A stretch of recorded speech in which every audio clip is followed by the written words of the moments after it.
ನಾನು ಓದುತ್ತಿರುವ ತರಗತಿ ನಾಲ್ಕನೇ ತರಗತಿ. ನಾನು ಇಂದು ಸರ್ವಜ್ಞ ಅವರ ಬಗ್ಗೆ ಒಂದೆರಡು ಮಾತನಾಡಲು ಬಂದಿದ್ದೇನೆ. ಸರ್ವಜ್ಞ ಅವರ ತಾಯಿ ಹೆಸರು ಮಲ್ಲಮ್ಮ.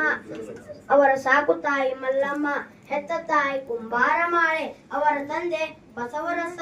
ಅವರ ಗ್ರಾಮದ ಹೆಸರು ಅಬಲೂರು ಎಂಬ ಗ್ರಾಮ.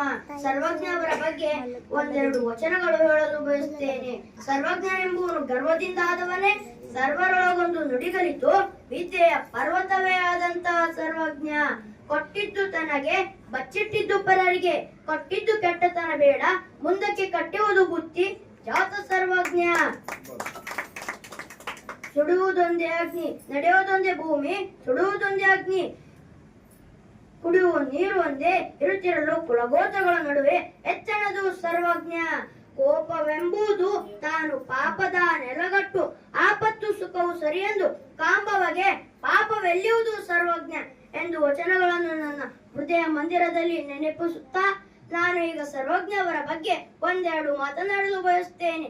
ಸರ್ವಜ್ಞ ಅವರು ಹುಟ್ಟೋದಿಕ್ಕೆ ಒಂದು ಬಹಳ ಕಷ್ಟವಾದ ಕಥೆ ಇದೆ. ಅದೇನೆಂದರೆ, ಅವರಿಗೆ ಆ ದಂಪತಿ ಬಸವರಸ ಮತ್ತೆ ಮಲ್ಲಮಾಂಬೆಗೆ ಹಲವು ವರ್ಷಗಳಾದರೂ ಸಹ ಅವರಿಗೆ